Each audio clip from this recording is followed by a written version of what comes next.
बाद में कोई हमें एक फूल भी देता है तो हम उसको थैंक यू बोलते। कोई फूल दे उसको थैंक यू बोलना ये गुड मैनर्स है, ये अच्छी आदत है। जिसने परमात्मा ने हमको फूल के समान परिवार दिया, क्या कभी हम उसको भी थैंक यू बोलते? हम उससे शिकायत तो रोज करते कि आपने ये नहीं दिया, आपने वो नहीं दिया। मेरे भाई, भगवान से शिकायत मत करो। अगर करने का मन हो तो भगवान को धन्यवाद दो। एकांत में बैठो तो कहो, मुझे तुमने दाता बहुत कुछ दिया है, तेरा शुक्रिया है, तेरा शुक्रिया है। हम जिस लायक थे आपने उससे भी ज्यादा दिया, तेरा शुक्रिया है, तेरा शुक्रिया है। इसके बाद सुदामा चरित्र की कथा को जो ब्राह्मण के मुख से सुनता है, उसके घर में कभी अन्न की कमी नहीं होती, उसके घर में सुख संपत्ति की वर्षा होती। वसुदेव जी ने कुरुक्षेत्र में यज्ञ किया, कन्हैया जी गए हैं, गोपिकाएं गई हैं। आज यशोदा जी, देवकी मैया, सबका मिलन हुआ। देवकी ने कहा, कन्हैया तुम्हारे 6 बड़े भाई जिनको तुम्हारे मामा कंस ने मार दिया था, हम उनसे मिलना चाहते हैं। भगवान ने देवकी के मरे हुए पुत्रों को लाकर के मैया देवकी को सौंपा। सुभद्रा हरण की कथा आई। भगवान ने अपनी ही बहन सुभद्रा का हरण अर्जुन के द्वारा करवाया है। शिव जी के ऊपर संकट आया। शकुनी का पुत्र नाम है वृकासुर। वृकासुर एक दिन नारद जी के पास गया, बोले नारद जी ये बताओ सबसे जल्दी कौन देवता प्रसन्न होते? नारद जी बोले सबसे जल्दी तो भोले बाबा प्रसन्न होते। वृकासुर जंगल में गया और जंगल में जाकर के भोले बाबा की तपस्या करने लगा। भोले बाबा प्रसन्न हो गए। वरम ब्रूहि, वरदान मांगो। ये कहता है भोले बाबा हमको ऐसा वरदान दे दो, हम जिसके सर पर हाथ रखे वही भस्म हो जाए। भोले बाबा ने यो मस्तु कहा। इसने सोचा भोले बाबा ने वरदान तो दे दिया, लाओ जरा वरदान की परीक्षा कर लें, वरदान काम करता भी है कि नहीं करता। और परीक्षा लेने के लिए ये भोले बाबा पर हाथ रखने के लिए आगे बढ़ा। भोले बाबा ने दौड़ लगा दी। आगे आगे भोले बाबा, पीछे पीछे ये शकुनी का पुत्र वृकासुर जा रहा था। भगवान आ गए। कहीं कहीं प्रमाण मिलता है भगवान मोहिनी रूप में आए, और भागवत के अनुसार भगवान एक बटुक ब्रह्मचारी के रूप में आए। भगवान ने बीच रास्ते में आकर के वृकासुर को रोक लिया। कहा? बोले हट जाओ महाराज, हमें शंकर जी के ऊपर हाथ रखना है। शंकर ने वरदान दिया है जिसके ऊपर हाथ रखोगे वो भस्म हो जाएगा। भगवान जो बटुक ब्रह्मचारी के रूप में थे, बोले तुम भी कहां शंकर के चक्कर में पड़े हो? भांग कतूरा खाने वाले, अरे उनका कोई ठिकाना है? भांग के नशे में कह दिया होगा उनका वरदान सत्य नहीं होता। वृकासुर बोला महाराज हमने तपस्या करी थी। भगवान बोले एक काम करो, अगर तुमको लगता है कि उनका वरदान सत्य है तो चेक कर लो। बोले कैसे चेक करें? बोले आग जहां भी होगी थोड़ी दूर उसका ताप, उसकी गर्मी तो महसूस होगी ना? बोले हाँ। एक काम करो, अपने हाथ को अपने सर के ऊपर रखो और देखो तुम्हारे सर में कुछ ताप लग रहा क्या? बोले महाराज नहीं लग रहा। और नीचे और नीचे और नीचे करते करते इसका ही हाथ इसके सर पर रखवा दिया। ये भस्म हो गया। तब से इसका नाम पड़ गया भस्मासुर। शिव जी का संकट आज भगवान नारायण ने दूर किया। यहाँ पर 10वें स्कंद का विश्राम हुआ। 11वें स्कंद की कथा आती है। यदुवंश को ऋषियों का श्राप लगा। यदुवंश को श्राप मिला है। 9 योगीश्वरों का संवाद आया। अवधूतोपाख्यान दत्तात्रेय जी के 24 गुरुओं की कथा आती है। दत्तात्रेय जी ने 24 गुरु बनाए।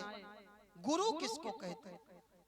गुरु 2 प्रकार के होते हैं। जिनसे भी हमको सीखते हैं उनको कहते हैं शिक्षा गुरु, और जो हमारे कान में भगवान का नाम देते हैं, जो हमारे गले में भगवान के नाम की कंठी बांधते हैं, उनको कहते हैं दीक्षा गुरु। शिक्षा गुरु अनेक होते हैं और दीक्षा गुरु एक होता है। जीवन में गुरु की बड़ी महिमा, जीवन में गुरु जरूर बनाना चाहिए।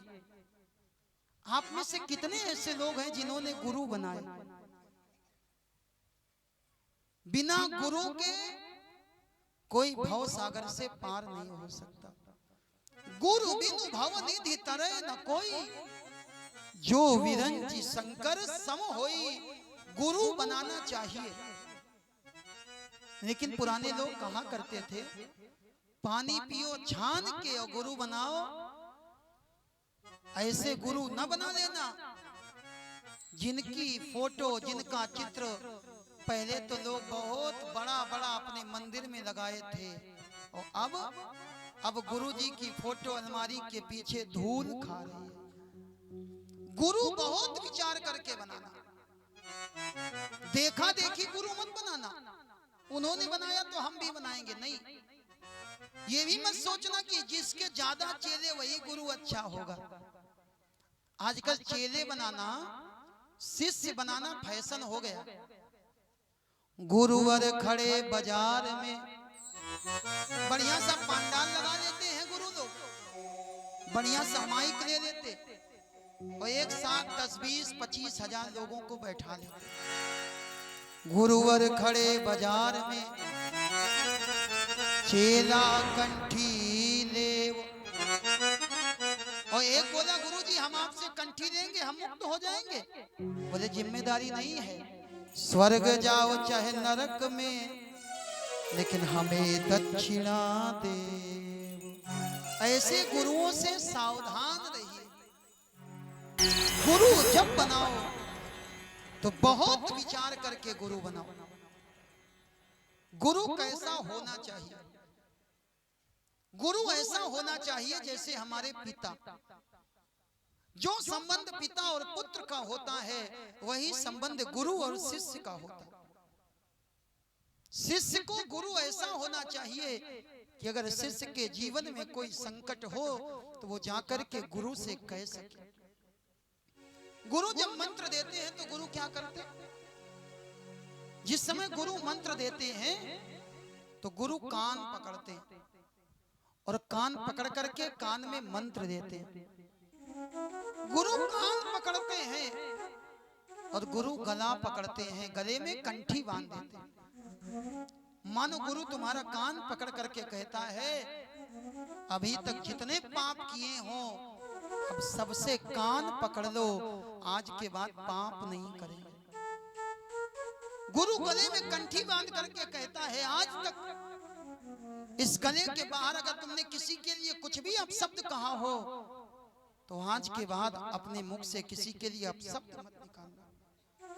दत्तात्रेय जी ने 24 गुरु बनाए। इन्होंने अजगर को गुरु बनाया। अजगर करे न चाकरी, पंछी करे न काम, दास मलूका कह गए सबके दाता। एक पंडित जी यही कहा करते थे।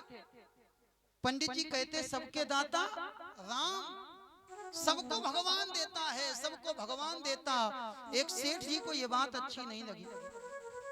सेठ बोले, पंडित जी क्यों झूठी बातें करते हो? आप कहते सबको भगवान देता, सबको भगवान देता। अगर हम कमाए ना तो क्या भगवान हमको खाने को दे जाएगा? पंडित जी को भगवान के ऊपर बहुत निष्ठा थी। पंडित जी बोले, मेरे भाई भगवान सबको देता और जो नहीं खाता है ना, मेरा भगवान उसको मार मार करके खिलाता। सबको भगवान खिलाता और जो नहीं खाता मार मार करके भगवान खिलाता। सेठ जी बोले, भरोसा नहीं हो रहा? पंडित जी बोले, ठीक है, हमारी तुम्हारी शर्त 24 घंटे में तुम खाओ या ना खाओ, लेकिन मेरा भगवान तुमको खिला करके रहेगा। सेठ जी बोले, जब हम खाएंगे नहीं तो भगवान क्या मुंह में खिलाने आएगा? सेठ जी गए और सेठ जी जाकर के अपने घर में बैठ गए। सेठानी आई चाय नाश्ता लेकर के। सेठ जी, नाश्ता आज नहीं खाएंगे? सेठानी ने सोचा, लगता है सेठ जी नाराज हैं। थोड़ी देर में बहू आई, पिताजी भोजन नहीं करेंगे? बहू ने अपने छोटे से बच्चे को भेजा। बच्चा आया, बाबा बाबा चलो खाना खा लो।